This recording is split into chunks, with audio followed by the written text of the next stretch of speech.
हर महादेव, जय महामाया, नमस्कार सबको। तो आज हम वैदिक एस्ट्रोलॉजी में बेसिकली बात करेंगे एट्थ हाउस के बारे में, जिसके बारे में आपको बहुत ज़्यादा डराया जाता है। एंड सो कॉल्ड इस प्रोफेशन में ही से लोगों बहुत ज़्यादा लोग आपको डराते हैं। एंड एट्थ हाउस के बारे में काफ़ी ज़्यादा मिसकॉन्सेप्शन है। आज हम वो सारे चीज़ें क्लियर करेंगे बेसिकली कि एट्थ हाउस के लॉर्ड जब 12 अलग अलग हाउस में रहते तो एग्जैक्टली क्या क्या रिजल्ट दे सकता है आपको, कहाँ से आपको ट्रांसफॉर्मेशन मिल सकता है, कहाँ पे आपको केयरफुल रहना है, एंड ज़िंदगी आपको क्या सिखाना चाहता है। अगर आप टाइम स्पेंड चाहते हैं तो डिस्क्रिप्शन बॉक्स पे है, आप अपने हाउस के हिसाब से टाइम स्पेंड चेक कर सकते हैं। कमेंट पे ऑब्वियसली आप बोलना कि वीडियो कैसा लगा आपको, क्या आप रिलेट कर पाते या नहीं कर पाते। ओके, अच्छा, फर्स्ट आते हैं हम एट्थ हाउस पे। सो एट्थ हाउस बेसिकली वहाँ पे बहुत ज़्यादा अननेसेसरी रेमेडीज क्यों काम नहीं करता, वो है आपके ट्रांसफॉर्मेशन के हाउस, क्रोनिक प्रॉब्लम के हाउस, क्रोनिक डिजीज के हाउस, स्पिरिचुअलिटी के हाउस, ऑकल के house, research, astrology and yoga, meditation, सारे जो हिडन नॉलेजेस है वो सब कुछ एट्थ हाउस से आता है। इवन अच्छे अच्छे सर्जन भी जो है वो एट्थ हाउस से आता है। सो eighth house it's basically death. और डेथ से आप कैसे बच सकते हो? आई मीन, अगर आपको लगता है कि कोई भी रेमेडी परफॉर्म करके आप डेथ से बच जाओगे, वो मूर्खता है हमारे, राइट? वो नहीं बचा जा सकता। एट्थ हाउस को बस एक्सेप्ट किया जा सकता है। एट्थ हाउस हमारे लाइफ में आते हैं ताकि वो हमें ट्रांसफॉर्म कर सके, और हमें पेन देता है। अब क्या होता है, एक होता है कि पेन से लोग एकदम, कुछ लोग एकदम तबाह हो जाता है, और दूसरे लोग होते हैं उस पेन को ही सहारा बना के अल्टीमेट की तरफ जाते हैं। ओके, सो अभी हम आते हैं एट्थ हाउस के लॉर्ड जब फर्स्ट हाउस में बैठते हैं तो क्या होता है। एट्थ के लॉर्ड फर्स्ट हाउस से बैठ गया, ट्रांसफॉर्मेशन आपको अपनी तरफ से आएगा। आपको खुद को बहुत ज़्यादा चेंज करना होगा, ठीक है। एंड इट्स लाइक कि आपके लाइफ ऐसा नहीं होगा कि आपके लाइफ 10-20 साल तक सेम पैटर्न से चल रहा है, कि आप नौकरी में गए आए, बीवी बच्चे घर पे है, रिलैक्स हुआ, ऐसा नहीं है। आपके लाइफ में 2-3 साल बार बार ट्रांसफॉर्मेशन आएगा, मेजर ट्रांसफॉर्मेशन, जो कि आपको ज़िंदगी में एक्सेप्ट करना सीखना है। अदरवाइज अगेन वो आपको ट्रबल देने लगेगा अगर आप वो एक्सेप्ट नहीं करते। दूसरा, एट के लॉर्ड फर्स्ट हाउस और बैठा, हेल्थ का स्पेसिफिकली ध्यान रखना है, ससुराल वालों के साथ रिलेशन से ही रहे। अब ये प्लेनेट के ऊपर भी निर्भर करता है कि प्लेनेट क्या क्या है, राइट? वहाँ पे भी वो चीज़ें बेटर रहना ज़रूरी है। पर्टिकुलरली एट्थ हाउस का लॉर्ड जब फर्स्ट हाउस पर जाकर बैठा है, ज़िंदगी में डिसिप्लिन रहना एंड अवेयरनेस के साथ जीना बहुत इंपॉर्टेंट हो जाता है। ओके, अच्छा, एट्थ हाउस के लॉर्ड जब सेकंड हाउस में बैठ जाता है, अब एट्थ के लॉर्ड पैसों के घर के साथ कनेक्टेड हो गया, तो पैसा लॉसेस का चांस बनता है, फिनेंशियल फ्रॉड का चांस बनता है। अगर राहु बैठा है तो मैनिपुलेशन के थ्रू पैसा लॉस होना, वो चीज़ भी दिखाता है। फैमिली से पैसा लॉस होना, फैमिली के वजह से पैसा लॉस होना, उस चीज़ को भी दिखाता है। एट्थ हाउस के लॉर्ड सेकंड हाउस पर जाकर बैठ गया, अगर पैसा कमाना है तो एट्थ हाउस को अपने करियर में जोड़िए। अगेन एट्थ हाउस क्या होता है? रिसर्च होता है, एट्थ हाउस एस्ट्रोलॉजी होता है, ऑकल्ट होता है, कोई भी डीप ऐसे फील्ड, स्पाई होता है, ठीक है। इवन कोई भी ऐसे जगह जहाँ पे डीप एनालिसिस की ज़रूरत है, वो भी एट्थ हाउस है। मिट्टी के अंदर वाला जो काम होता है, माइनिंग हो गया, ऑयल इंडस्ट्री हो गया, ज्वेलरी हो गया, जेमस्टोन हो गया, वो भी एट्थ हाउस है। तो इस चीज और बहुत सारी चीज़ें एट्थ हाउस है, वो आपके चार्ट के हिसाब से अलग से देखा जाएगा। बट हाँ, यही चीज़ आपको वहाँ पे जुड़ना होगा अपने काम पे, ताकि आप उस चीज़ को सही से इस यूटिलाइज कर सके, पैसों का फ्लो सही से आ सके। अगेन मैंने कहा, एक गलती बीच बीच में पैसों का फ्रॉड होगा, पैसा लॉस होगा, बट वो आपको कम बैक करवाएगा अगर आप सही तरह से चलते हो तो। एट्थ हाउस के लॉर्ड थर्ड हाउस पे जाकर बैठे, सिबलिंग्स के साथ, स्पेसिफिकली यंगर सिबलिंग्स के साथ रिलेशन खराब कर सकता है। चाचा चाची ऐसे लोगों के साथ, रिलेटिव्स, आस पड़ोस के लोग, इन लोगों के साथ रिलेशन खराब कर सकता है। या तो आप खुद ही उनको पसंद नहीं करेंगे, खुद ही आप थोड़ा अकेला, आइसोलेट रहना, परिवार से दूर रहना, रिलेटिव से ज़्यादा बात ना करना, वो इस कॉम्बिनेशन में आपको दे सकता है, ठीक है। एट्थ हाउस के लॉर्ड थर्ड हाउस पर जाकर बैठ गया है। स्पेसिफिकली मैं कहूँगा कि कम्युनिकेशन का बहुत ज़्यादा ध्यान रखना है। ऐसे कॉम्बिनेशन में कम्युनिकेशन से आपके शत्रु बन सकते हैं। आई मीन, आपने शायद किसी को ऐसा कुछ बात कह दिया, आपको उस समय मालूम नहीं है कि आपने क्या बोला, राइट? बट बाद में जाके वही इंसान आपके बातों की वजह से आपके शत्रु बन जाएगा, जहाँ पे केयरफुल रहना बहुत इंपॉर्टेंट है। ओके, लोगों से बहुत सही से बात करना है, किसी के साथ कर्स वर्ड यूज़ नहीं करना है, जितना हो सके लोगों को मोटिवेट करे इस कॉम्बिनेशन में। हिडन डील्स करने के लिए बहुत अच्छा कॉम्बिनेशन है, एंड कोई भी हिडन डील क्रैक करने के लिए बहुत अच्छा कॉम्बिनेशन माना जाता है ये। दूसरा, एट्थ हाउस के लॉर्ड फोर्थ हाउस पर जाकर बैठ गया, माँ के हेल्थ की तरफ से फिजिकली बहुत ज़्यादा ध्यान रखना है। माँ के साथ रिलेशनशिप कभी कभी खराब कर सकता है अगर हर्ष प्लैनेट है तो। बट जिंदगी में माँ की वजह से आपको बहुत ज़्यादा ट्रांसफॉर्मेशन आएगा, आपके घर की वजह से, घर परिवार की वजह से आपके ज़िंदगी में बहुत ज़्यादा ट्रांसफॉर्मेशन आएगा। एंसेस्ट्रियल प्रॉपर्टी को लेकर या फिर प्रॉपर्टी रिलेटेड कोई भी प्रॉब्लम इस कॉम्बिनेशन में कॉमन देखा जाता है। अगर स्पेसिफिकली मेलेटिक एस्पेक्ट है तो बहुत और भी ज़्यादा कॉमन देखा जाता है। एट के लॉर्ड फोर्थ हाउस पर जाकर बैठा है, प्रॉपर्टी रिलेटेड बिजनेस में आप खुद इन्वेस्ट कर सकते हो अगर प्लैनेट्स पॉजिटिव एस्पेक्ट दे रहा है, नक्षत्र पॉजिटिव एस्पेक्ट दे रहा है तो। दूसरा, एम्बिशन आपका बहुत हाई रखेगा, अच्छे प्रॉपर्टी अच्छे गाड़ी लेना इस कॉम्बिनेशन में बहुत हाई रहेगा, बट एक्सीडेंट वगैरह छोटे मोटे ऐसे केसेस में आपको सावधान रहना है, ओवर स्पीडिंग नहीं करना है इस कॉम्बिनेशन में, सही से जो भी चीज़ें हैं आपको वहाँ पे मेंटेन करना है। ओके अच्छा, दूसरा है 8th हाउस के लॉर्ड जब 5th हाउस पर जाकर बैठ जाता है, लव लाइफ में प्रॉब्लम देता है, बच्चे आने में थोड़ा डिले हो सकता है, अगर बहुत ही नेगेटिव एस्पेक्ट है तो और भी ज़्यादा डिले हो सकता है, प्रॉब्लम आ सकते हैं, कॉम्प्लिकेशन आ सकते हैं बच्चे आने में। बट 8th के लॉर्ड 5th पर जाकर बैठ गया, जिंदगी में प्यार की वजह से आप बहुत सारे चीज़ें सीखेंगे, ट्रांसफॉर्म होंगे, ज़रूरी नहीं कि आपके एक प्यार सफल हो जाए, हो सकता है मल्टीपल ब्रेकअप्स के बाद जाकर वहाँ से आपको ट्रांसफॉर्मेशन आ जाए, वहाँ से आपको पता चले कि ज़िंदगी में प्यार क्या होता है, ज़िंदगी क्या होता है, वो आपको प्यार से वो वाला ट्रांसफॉर्मेशन देगा। बच्चे के वेल्थ के लिए बहुत अच्छा कॉम्बिनेशन है, क्योंकि 8th लॉर्ड बच्चे के हिसाब से वो उनके पैसों का हाउस होता है, ठीक है, बच्चे से 4th हाउस होता है, आई मीन 5th हाउस बच्चा होता है, 5th हाउस से 4th हाउस होता है 8th हाउस, जो कि बच्चों के फिनेंस को दिखाता है, वो उनके लिए अच्छा है, बट आपके लिए वो काफी ट्रांसफॉर्मेटिव सिचुएशन है। दूसरा, एडुकेशन में इस कॉम्बिनेशन में केयरफुल रहना है, एडुकेशन में ड्रॉप देना, ड्रॉप आउट देना, या फिर कभी कभी प्रॉब्लम आना इस कॉम्बिनेशन में बहुत कॉमन माना जाता है, ठीक है। अच्छा, दूसरा 8th हाउस के लॉर्ड जब 6th हाउस पर जाकर बैठ जाता है, हेल्थ डिजीज़ को और भी क्रोनिक बना देता है, अगर आप सही से चीज़ों को नहीं देखते, डिसिप्लिन में नहीं रहते, ठीक ठाक लाइफस्टाइल नहीं स्पेंड करते। 8th के लॉर्ड 6th हाउस पर जाकर बैठते हैं, लोन के मामले में आपको बहुत ज़्यादा केयरफुल रहना है, इस कॉम्बिनेशन में लोन अननेसेसरी नहीं लेना है, स्पेसिफिकली लग्जरी केसेस के लिए लोन लोन लेने का जो स्वभाव है आपके, लोन ईएमआई, ये स्वभाव को आपको त्याग करना होगा इस कॉम्बिनेशन में, ऑनेस्टली स्पीकिंग, अदरवाइज ये आपको किसी दिन डुबाएगा। दूसरा है 8th के लॉर्ड आपके 6th हाउस पर जाकर बैठे, किसी को अननेसेसरी पैसा देना भी नहीं है, जितना भी क्लोज हो पेपर वर्क सही से रखना है, वहाँ पे भी एक फिनेंशियल फ्रॉड का चांस बनाता है, ठीक है। डे टू डे लाइफ में आपको कुछ ना कुछ प्रॉब्लम इस कॉम्बिनेशन में देखने को मिलेगा, ऐसा नहीं कि इवन डिजीज भी, ऐसा नहीं कि आपको साल में एक बार कोई डिजीज आ गया, नहीं, ये आपको बीच बीच में कोई ना कोई trouble day to day life में देखने को मिलेगा, वो डिजीज के फॉर्म में हो सकता है, पर्सनल डिससेटिस्फेक्शन के फॉर्म में हो सकता है, बट डेफिनेटली वो आपको मिलेगा, केयरफुल रहना इस कॉम्बिनेशन में, ठीक है। वर्क हाउस, अगर आप स्पेसिफिकली जॉब करते हो, वहाँ पे जॉब लॉसेस का एक चांस बनाता है, जॉब में अच्छे रिजल्ट नहीं देना, डिससेटिस्फेक्शन आना, अपने हायर अथॉरिटी के साथ डिससेटिस्फेक्शन आना, वो इस चीज़ को भी दिखाता है, ठीक है। दूसरा, 8th का लॉर्ड 7th हाउस पर जाकर बैठ गया, आपके इन लॉस के इन्वॉल्वमेंट आपके मैरिज में काफ़ी ज़्यादा होगा, जो कि होपफुली पॉजिटिव रहे, क्योंकि नेगेटिव रहेगा तो अगेन वहाँ पे मैरिज को हार्म करेगा, राइट। 8th के लॉर्ड 7th हाउस पर जाकर बैठे, शादी के टाइम पे काफ़ी टाइम पे दिक्कत दे सकता है, बट अगर अच्छे प्लैनेट्स बैठे, अच्छे नक्षत्र बैठे, तो ये शादी आपके लिए बहुत ज़्यादा ट्रांसफॉर्मेटिव होगा गुड पर्सपेक्टिव से। एंड शादी के बाद, जिनका भी 8th हाउस के लॉर्ड 7th हाउस पे जाकर बैठते हैं, शादी के बाद अपने पार्टनर की वजह से ये इंसान बहुत ज़्यादा बदल जाता है, एंड ये वही कॉम्बिनेशन होता है जहाँ पे लोग बोलते हैं कि भाई तुम तो शादी के बाद एकदम बदल गए हो, ऐसे कैसे बदल गए हो यार, ऐसे हस्बैंड ने या वाइफ ने कुछ जादू वगैरह कर दिया है क्या। तो ये होता है, वाइफ या हस्बैंड के इन्फ्लुएंस से बहुत अच्छा चीज़ें भी हो सकता है, अगर वेनस, जुपिटर या फिर केतु अकेला बैठा है तो, ठीक है। 8th के लॉर्ड 7th हाउस पर जाकर बैठ जाता है, वाइफ की हेल्थ का स्पेसिफिकली बहुत ज़्यादा ध्यान रखना है, इन लॉस से, इनहेरिटेंस से पैसा आना, उस चीज़ को भी दिखाता है, ठीक है।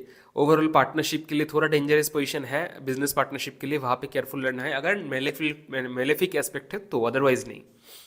दूसरा, 8th हाउस के लॉर्ड 8th हाउस पर जाकर बैठ गया है, ठीक है, दुख दर्द पीड़ा लाइफ में थोड़ा ज़्यादा मिलेगा आपको, आपको लगेगा कि लाइफ ऐसा क्यों है, मेरे साथ ही ऐसा क्यों हो रहा है, बाकी लोग तो चिल है, बट ऐसा नहीं होता है, हर लोग चिल नहीं होता, हर एक के अपने हिसाब से प्रॉब्लम आता है, बट आपको शायद वो प्रॉब्लम अपनी तरफ से, वो हर एक को लगता है कि प्रॉब्लम ज़्यादा है, बट आपको कम बैक करना सीखना होगा, अदरवाइज जब 8th हाउस का महादशा या फिर अंतर्दशा आएगा तभी आपको बहुत ज़्यादा ट्रबल दे सकता है, ओके। और 8th हाउस के लॉर्ड 8th हाउस पर जाकर बैठ के, अगेन मैंने कहा, ऑकल्ट एस्ट्रोलॉजी, ऐसे चीज़ों की पढ़ाई करने में बहुत ज़्यादा इंटरेस्ट हो सकता है, कोई भी चीज़ों के डेप्थ में जाने में, रिसर्च करने में आपको बहुत ज़्यादा इंटरेस्ट हो सकता है, अगर अच्छे प्लानर्स बैठे, अच्छे सर्जन बना सकते हैं। 8th हाउस के लॉर्ड 8th हाउस से बैठे, 8th हाउस रिलेटेड बिजनेस में बहुत अच्छा आपको ग्रो दे सकता है, अगर आपके 2nd house and 11th house इस 8th हाउस से कनेक्टेड होता है कैसे भी तरीके से, तो पैसों का हाउस भी एकदम जमा के पैसा देगा, ओके। बट ओवरऑल ट्रांसफॉर्मेटिव है, गेन मैं कह रहा हूँ कि डेथ को तो अवॉइड नहीं कर सकते, डेथ मतलब हमेशा फिजिकल डेथ नहीं होता है, वो तो होना ही है, राइट। बट कभी कभी क्या होता है कि हमारे ओल्ड सेल्फ जो है उनको भी मारना ज़रूरी होता है ज़िंदगी में आगे जाने के लिए, और वही होता है 8th हाउस के साथ, और स्पेसिफिकली जब 8th के लॉर्ड 8 में बैठता है तो वो चीज़ों को वो और भी ज़्यादा इंटेंसिफाई कर देता है, जो आपको सही से समझना ज़रूरी है। अदरवाइज क्या होगा, 8th हाउस के महादशा में आप तरह तरह के लोगों के सजेशन लेंगे, इन एस्ट्रोलॉयर के पास जाएंगे, उन बाबाओं के पास जाएंगे, बट जवाब आपको आपके अंदर मिलेगा। लोग आपको समझा सकता है जो जानते हैं, बट वो रियलाइज़ नहीं करवा सकता। रियलाइजेशन आपको आपके अंदर से आना होगा।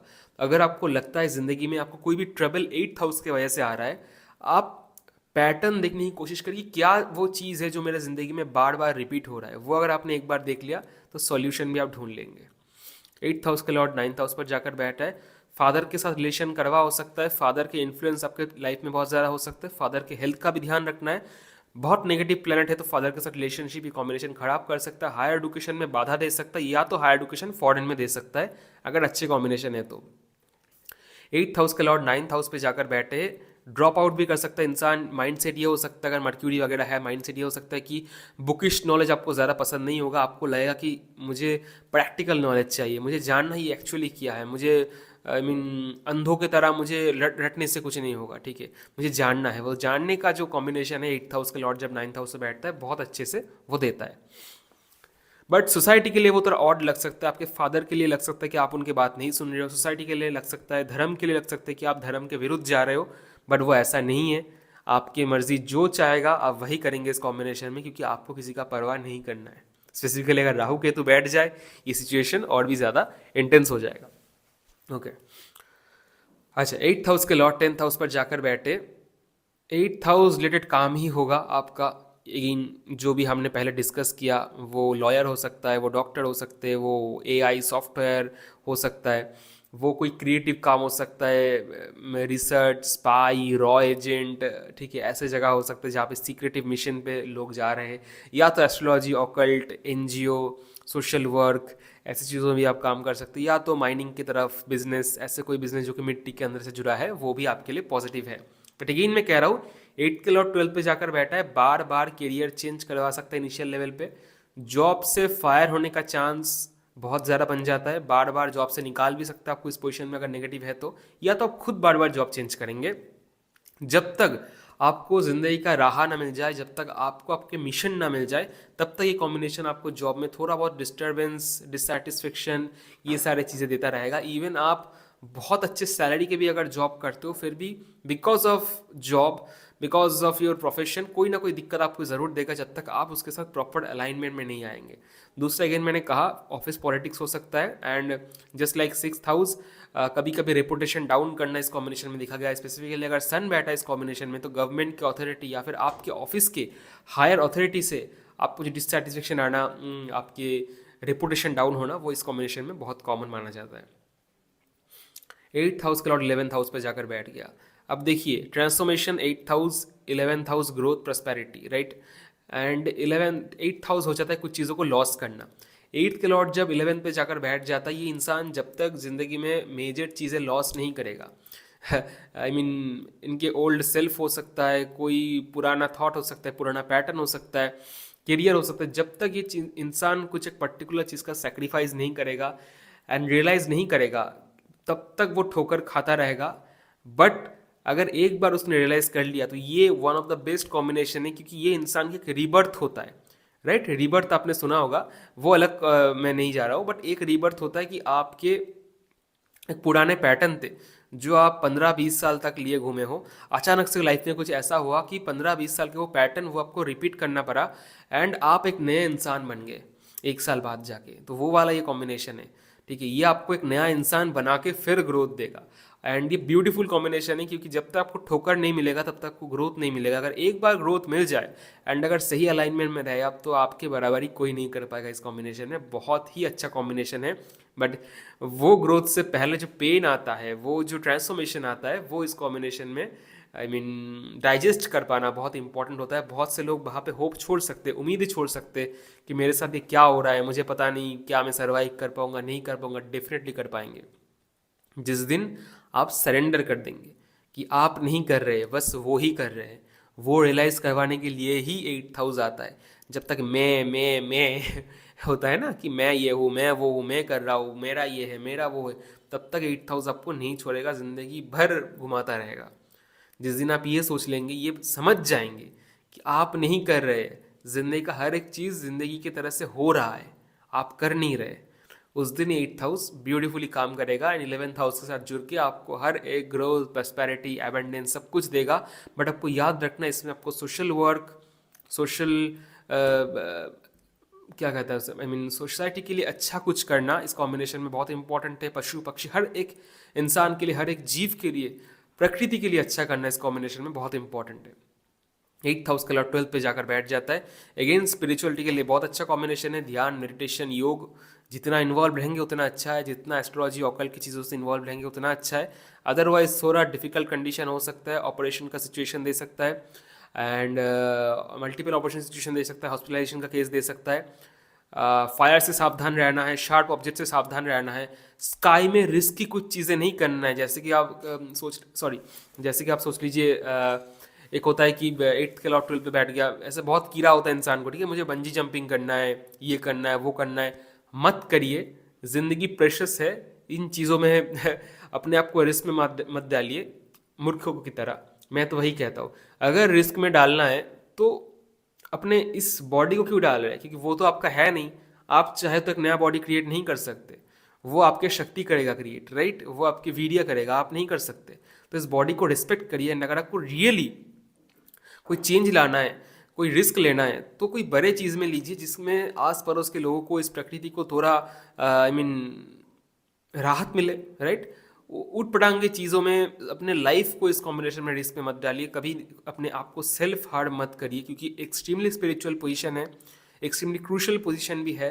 एक्सीडेंट वगैरह से संभाल के रहिए, प्रिजन वगैरह से संभाल के रहिए, जेल के केसेस वगैरह दे सकता है, ठीक है। ये सब अगर आप समझ गए तो ये कम्प्लीटली वो एनलाइटनमेंट वाला सिचुएशन है, ठीक है। सो यस, इन चीज़ों में आपको ध्यान रखना है।